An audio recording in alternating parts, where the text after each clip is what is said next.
महात्मा गांधींनी आयुष्यभर ज्या महत्त्वाच्या मुद्द्याला स्पर्श केला त्यापैकी एक की गोमाता व गोवंश। अध्यक्ष महाराज, गाईला भारताची रक्षक महात्मा गांधी मानायचे। गाईला अहिंसेचे आणि निस्वार्थी सेवेचे प्रतीक महात्मा गांधीजी मानायचे। अध्यक्ष महाराज, आज त्याच जिल्ह्याचे प्रतिनिधी सन्माननीय मंत्री महोदय त्या जिल्ह्याचं प्रतिनिधित्व करतात। आज उत्तरासाठी ते उपस्थित आहे आणि त्याच जिल्ह्याचे एक सुपुत्र जे हिंगणघाट मतदारसंघाचं प्रतिनिधित्व करतात ते अध्यक्षाच्या 5व्यांदा तालिका अध्यक्ष म्हणून ज्यांची नियुक्ती झाली, जो रेकॉर्ड साधारणतः महाराष्ट्रामध्ये कोणत्याही आमदारांनी केला नाही, असे तालिका अध्यक्ष हे आज इथं आहे। अध्यक्ष महाराज, संविधानाच्या मूळ हस्तलिखितामध्ये सुद्धा मंत्री महोदय राज्य धोरणाची मार्गदर्शक तत्वे जी सांगितली त्यामध्ये नंदलाल बोस यांनी जेव्हा संविधानाचं हस्तलिखित तयार केलं तेव्हा संविधानाच्या मूळ हस्तलिखितामध्ये सुद्धा गाय आणि वासरूचं चित्र होतं। भारतीय ग्रामीण जीवनाचा आणि संपन्नतेचं ते प्रतीक आहे। मी माननीय मंत्री महोदय, माननीय मुख्यमंत्री महोदय, माननीय उपमुख्यमंत्री महोदय आणि सरकारचं अतिशय कौतुक करेन की त्यांनी एक एक पाऊल या दृष्टीने गोवंशाच्या रक्षणासाठी टाकण्याच्या दिशेने त्यांची वाटचाल आहे। पण अध्यक्ष महाराज, ही वाटचाल करत असताना काही अजून अपेक्षा समाज मनाच्या आहे। खरं तर महाराष्ट्र, मला आठवतं की मी सुद्धा गोवर्धन गोरक्षेसाठी पैसे दिले जिल्ह्याला 1 कोटी। 36 पैकी 2 जिल्हे वगळता 34 जिल्हा परिषदा होत्या, 34 जिल्ह्याला 34 कोटी। पण आज तर सरकारने त्याच्या पुढे एक पाऊल टाकलं आणि गोवंश रक्षणामध्ये बाकी वंशाला पैसे दिले नाही, पण देशी गाईला 50 रुपये प्रत्येकी दिले। पंकजजी, तुमचं अभिनंदन की छत्रपती शिवाजी महाराजांचं ते वाक्य प्रसिद्ध होतं की जेव्हा औरंगजेब किंवा आदिलशाही यामध्ये गोठ्यातली गाय आणि घरातली माय धोक्यात आली तेव्हा छत्रपती शिवाजी महाराजांनी हातात जगदंबा तलवार घेऊन या गोठ्यातली गाय व घरातली माय यांचा धोका टाळण्यासाठी जय जगदंब म्हणाले। आता तुम्हाला काही कायदे मी सुचवतोय की अध्यक्ष महाराज, 50 रुपये आपण दिले। आपण सप्टेंबर महिन्यामध्ये 2024 मध्ये आपण याला राज्य माता म्हणून दर्जा दिला। आता दर्जा देऊन काम होईल का अध्यक्ष महाराज? राज्य माता दर्जा दिला, पण आज जेव्हा आपण महाराष्ट्राची अवस्था बघतोय अध्यक्ष महाराज, जे प्राणी रक्षण बिल आपण 1996 मध्ये मंजूर केलं, 1995 नोव्हेंबर मध्ये मंजूर केलं, 96 मध्ये राष्ट्रपती महोदयांकडे पाठवलं। अध्यक्ष महाराज, त्याचा प्रवास 2015 पर्यंत झाला आणि या प्रवासामध्ये अध्यक्ष महाराज, मीही याचा एक साक्षीदार आहे, कारण या विधानसभेमध्ये अध्यक्ष महाराज हे प्राणी रक्षण जे बिल आहे, या प्राणी रक्षण बिलाला अध्यक्ष महाराज मंजुरी दिली जात नव्हती। असं एकही अधिवेशन नव्हतं की ज्या अधिवेशनात मी तो मुद्दा उचलला नाही। म्हणजे मी माननीय मंत्री महोदयांना कागद द्यायला तयार आहे की एकही अधिवेशन असं राहिलं नाही की आपण गोवंश प्राणी रक्षण बिल मंजूर राष्ट्रपतींची सही झाली नव्हती। आणि 2014 मध्ये 31 ऑक्टोबरला शपथ घेतल्यावर पुन्हा मी याच्या मागे लागलो आणि सुदैवाने मग आपलं सरकार होतं आणि हे बिल मंजूर झालं। पण अध्यक्ष महाराज, यामध्ये काही त्रुट्या या अजूनही कायम आहे, ज्यासाठी गोवंश रक्षणासाठी काम करणारे, कारण काही घटना अजूनही घडत आहेत। आता मानखुर्द येथे 2 ट्रकमध्ये खचून 6 टन गोवंश पोलिसांनी जप्त केलं। आता 6 टन काही छोटी मात्रा नाही आहे, यासाठी किती सैतानांनी गायी मारल्या असतील याचा तर अंदाजही आपण करू शकत नाही। अध्यक्ष महाराज, जे लोक ज्यांना काही विधानसभा लढवायची नाही आहे, ज्यांना नगरसेवक पद लढवायचं नाही आहे, फक्त देशाच्या प्रति ज्यांची निष्ठा आहे, भक्ती आहे, राष्ट्रभक्तीचा विचार आहे असे गोवंश तस्करी रोखणाऱ्या बजरंग दलाच्या कार्यकर्त्याची निर्घुण हत्या झाली। कारण हा बजरंग दलाचा कार्यकर्ता बजरंगी बनून या ठिकाणी जेव्हा या गोवंशाचं रक्षण करण्याच्या दृष्टीने पोलिसांना संशयितांची नावं देतो, तेव्हा हे माथे फिरू ज्यांच्या साधारणतः या संदर्भामध्ये अध्यक्ष महाराज संघटित गुन्हेगारी आहे, हे संघटित गुन्हेगारी करणारे हे या कायद्याची धज्जिया उडवतात। आणि म्हणून पहिली मागणी की महाराष्ट्र प्राणी संरक्षण अधिनियम 1976 मध्ये शिक्षेचा कालावधी हा 14 वर्षापर्यंत वाढवण्याचं काम सरकारने करावं। आर्थिक दंड हा 2 लाखावरून 10 लाख करावा। अध्यक्ष महाराज, सन्माननीय मुख्यमंत्री देवेंद्र फडणवीसजी, सन्माननीय उपमुख्यमंत्री एकनाथ शिंदेजी, सन्माननीय उपमुख्यमंत्री सुनेत्राताई व महात्मा गांधींच्या जिल्ह्याचं प्रतिनिधित्व करणारे पंकज भोयरजी यांच्या नेतृत्वामध्ये अध्यक्ष महाराज आज राज्य गोसेवा आयोग हे अध्यक्ष महाराज काम करत आहे। खरं तर मी मंत्री असताना राज्य गोसेवा आयोगाचा प्रस्ताव अधिनियम आपण मंजूर केला, पण अध्यक्ष महाराज या गोसेवा आयोगाला चौकशीचे अधिकार कोणतेही मर्यादित अधिकार दिले। चौकशीचे मर्यादित अधिकार हे आयोगाला दिल्याने या आयोगाला काम करणे म्हणजे काय? मिठा विना भाजी, पेट्रोल विना गाडी, आत्म्या विना शरीर। माझी मागणी आहे की तुम्ही एक संवैधानिक बिल आणा, यांना दिवाणी न्यायालयाचे पूर्ण अधिकार, जसं आता आपण देशाच्या स्तरावर आपण महिला आयोगाला अधिकार देतो, देशाच्या स्तरावर आपण ओबीसी आयोगाला अधिकार दिले, राज्यामध्ये आपण अनुसूचित जातीचा आयोग करतोय, अनुसूचित जमातीच्या आयोगाला आपण अधिकार देतोय, तर अध्यक्ष महाराज या अधिकारामध्ये संवैधानिक देऊन दिवाणी न्यायालयाचे पूर्ण अधिकार, जसे की समन्स बजावणे, शपथेवर साक्ष घेणे, दस्तऐवज मागविणे, ह्या तरतुदी अध्यक्ष महाराज केल्या पाहिजे।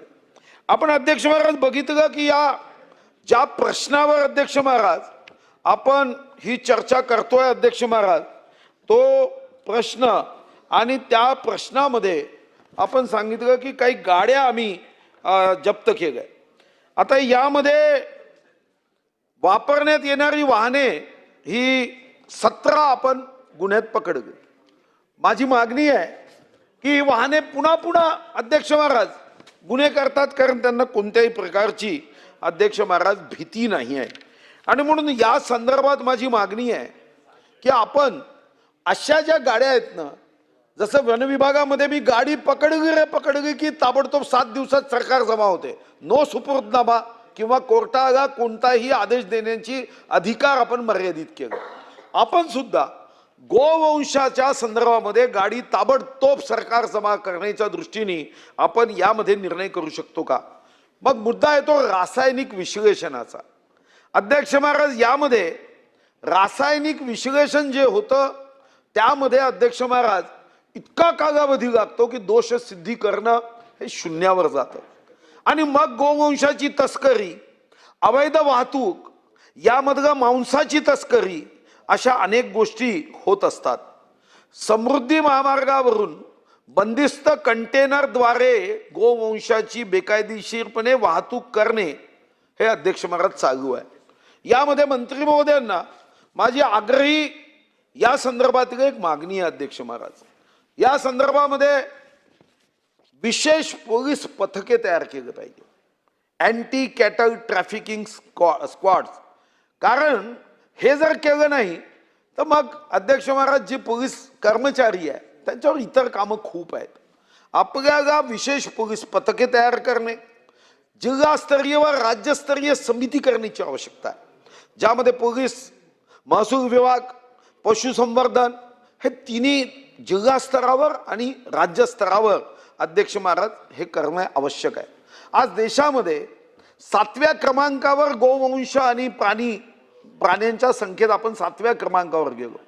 आपण GSDP नंबर 1, उद्योगामध्ये नंबर 1, आपण जीएसटी मध्ये नंबर 1, पण प्राणी रक्षणामध्ये, गोवंशामध्ये, त्याच्या रक्षणामध्ये अध्यक्ष महाराज आपण मागे गेलो आणि म्हणून UID टॅगिंग हे प्रत्येक जनावरासाठी अनिवार्य केलं पाहिजे. म्हणजे अध्यक्ष महाराज काय होईल की जेव्हा जनावर पकडलं जाईल तेव्हा एका मिनिटात समजेल की हे जनावर कुठून आणलं जात आहे, या जनावराचा मालक कोण आहे, या जनावराचा तो एक पद्धतीचा आधार कार्ड तयार होईल की एका मिनिटामध्ये या संदर्भात आपण पकडलेल्या जनावरावर कोणीही कशाही पद्धतीचा दावा करून स्वतःला सोडू शकणार नाही. काही चेकपोस्ट आहे, कमी झाले चेकपोस्ट, पण काही ठिकाणी आपल्याला माहिती आहे की कुठे जातात. ही माहिती पोलीस विभागाला तर नक्कीच असेल.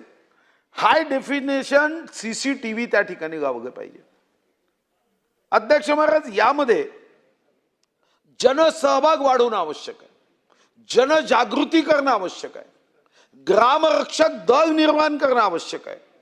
आणि अध्यक्ष महाराज आपण महाराष्ट्रामध्ये गोवंशाचे ज्या अडचणी आहेत त्या चाऱ्याच्या 50 रुपये आपण देतो, ते फक्त जिथं आपल्याला गोवंशचं पालन पोषण होतं. पण एखाद्या शेतकऱ्यांनी आपल्या गोठ्यामध्ये ठेवल्यात तर चाऱ्याची अडचण येते. या कुरण विकसित करण्याचं कामही आपल्याला वेगाने करणं गरजेचं आहे. यामध्ये गव्हर्नमेंट ऑफ इंडियाने, भारत सरकारने आणि विशेष करून युगपुरुष, राष्ट्रभक्त, देशाचे प्रधान सेवक प्रधानमंत्री माननीय मोदीजींनी जे कधी शक्य झालं नाही ते केलं, ते म्हणजे कॅम्पाचे 50,000 कोटी रुपये हे केंद्राकडे पडून होते आणि ते प्रत्येक राज्याला त्याच्यातला हिस्सा देण्याचं काम सुरू केलं.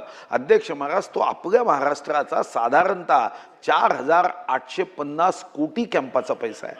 यामध्ये कुरण विकसित करता येतं.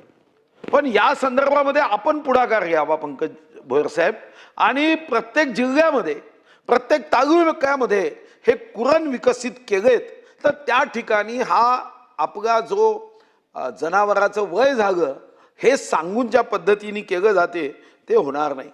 आणि माझा मागणीतला एक अजून महत्वाचा मुद्दा आहे आणि तो म्हणजे फास्ट ट्रॅक कोर्ट. खरं तर आपल्याला माहिती आहे अध्यक्ष महाराज की या संदर्भामध्ये 1857च्या क्रांतीच्या कारणांपैकी एक महत्वाचं कारण होतं. तेव्हा एनफिल्ड रायफल याच्यामध्ये असणारी काडतूस त्याला गायीची चरबी गावली आहे आणि डुकराची चरबी गावली. गायीची चरबी तोंडाने काढायची हिंदू सैनिकांनी आणि मुस्लिम सैनिकांनी तिथं डुकराच्या चरबीचं काडतूस काढायचं. हे एनफिल्ड रायफल हा चॅप्टर आपण कधीतरी ऐकलाय, वाचलाय. ते क्रांती झाली.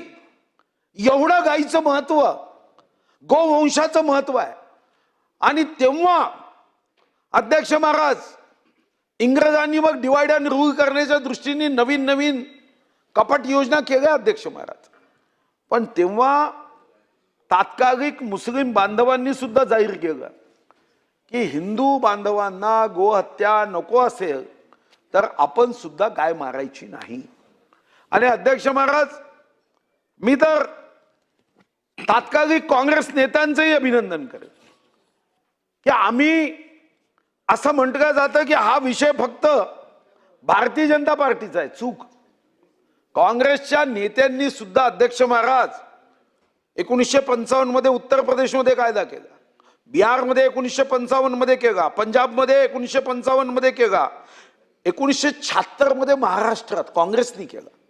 आणि तुम्हालाही माहित आहे काँग्रेस तोपर्यंत निवडून आली जोपर्यंत त्यांचं चिन्ह गाय वासरू नका विसरू होतं. ते गायीला विसरले, मतदार त्यांना विसरले. आणि म्हणून पंकजजी आपण तरी गाय वासरू विसरायचं नाही. आपण विसरलो की एवढी मोठी सत्ता हे हवेत कशी वाहून जाईल हेही सांगता येत नाही. आणि म्हणून उत्तर देताना तुमच्याकडून अपेक्षा आहे. आणि तुम्ही अतिशय सक्षम असे मंत्री म्हणून काम करता. जरी राज्यमंत्री असला तरी एखाद्या मंत्र्यापेक्षाही अतिशय उत्तम अभ्यास करून तुम्ही उत्तर देता. आपल्याकडून अपेक्षा आहे की जे जे प्रश्न मी उपस्थित केले त्या प्रश्नाला सुयोग्य उत्तर द्यायचं. अधिकाऱ्यांच्या माध्यमातून उत्तर आपल्याला अपेक्षितच नसतं आणि तिथंच आपण चूक करतो. आपण राज्यकर्ते आहोत. King can do anything, Pankaj Bhoyar can do anything. आणि म्हणून तुमच्याकडून या संदर्भामध्ये या मागण्या पूर्ण करण्यासाठी निश्चितपणे. आणि दुसरी एक गोष्ट आहे की बाकी कुठेही आपण कमी बोललो, असत्य बोललो तर चालते, पण मित्राच्या समोर कधीच असत्य बोलायचं नसतं. आणि म्हणून आपली उत्तरं ही माझ्या मागणीवर आधारित असावी एवढीच मी तुम्हाला विनंती करतो. आणि या अर्धा तास चर्चेच्या माध्यमातून ज्याला तुम्ही राज्यमाता म्हणून दर्जा घोषित केला, त्या राज्यमातेच्या संरक्षणासाठी राज्यमातेचा पुत्र पूर्ण शक्तीने काम करेल असा विश्वास व्यक्त करून अध्यक्ष महाराज, या चर्चेमध्ये माझे मुद्दे सरकारच्या समक्ष मी प्रस्तुत करतो. अध्यक्ष महोदय, ज्या गोमातेला आपण राज्यमातेचा दर्जा दिला, त्या गोमातेच्या रक्षणाचा कायदा अधिक मजबूत करण्याकरता या सभागृहाचे ज्येष्ठ सदस्य, आमचे नेते सन्मान्य सुधीरभाऊ मुनगंटीवार यांनी ह्या ठिकाणी चर्चा उपस्थित केली आहे. त्या अनुषंगानं काही माहिती जी सभागृहातल्या बऱ्याचशा मंडळीला माहिती देखील आहे, परंतु ह्या अनुषंगानं सरकारच्या वतीनं कुठली कार्यवाही चालू आहे याची माहिती थोडी सभागृहाला देतो. राज्यात महाराष्ट्र पाणी संरक्षण अधिनियम व गोवंश हत्याबंदी कायदा काटेकोरपणे अंमलबजावणी केली जाते. गोतस्करीला आळा घालण्यासाठी गोतस्करीची माहिती देणाऱ्या गोरक्षकांचे व तक्रारदारांचे जबाब रीतसर आपल्या राज्यामध्ये नोंदविले जातात. त्याच पद्धतीनं अवैध गोवंश वाहतुकीसाठी वापरण्यात आलेली वाहने पकडल्यानंतर ती संबंधित पोलीस स्टेशनमध्ये जमा करण्यात येतात आणि नंतर न्यायालयाच्या आदेशाच्या अन्वये त्यानंतर सोडण्यात येतात. परंतु राज्यातील विविध भागात अवैध गोवंश वाहतुकीसाठी वापरण्यात येणारी वाहने पकडल्यानंतर ती पुन्हा त्याच गुन्ह्यात वापरली जात असल्याच्या 17 घटना या ठिकाणी निदर्शनात आल्या. याच्याकरता सन्माननीय मुख्यमंत्री महोदयांनी निर्देश दिले आहेत की ह्या वारंवार 2 किंवा 2पेक्षा जास्त वेळा जेव्हा वाहने पकडले जातील त्यांचा नोंदणी परवाना रद्द करण्याच्या सूचना त्यांनी दिल्या. आपण एक सूचना दिली की त्या शासन जमा करण्यात याव्या. निश्चितपणे त्याच्यावर देखील सकारात्मक विचार करण्यात येईल. राज्यात गोवंश कायद्याचे उल्लंघन करणाऱ्यांवर कडक कारवाई आतापर्यंत पोलिसांच्या माध्यमातून वर्ष 22 ते 26 अखेरपर्यंत करण्यात आली. वर्ष 2025 मध्ये जवळजवळ 1195 गुन्हे दाखल झाले होते, ज्यामध्ये 9,81,736 किलोग्रॅम गोमांस त्या ठिकाणी जप्त करण्यात आलं.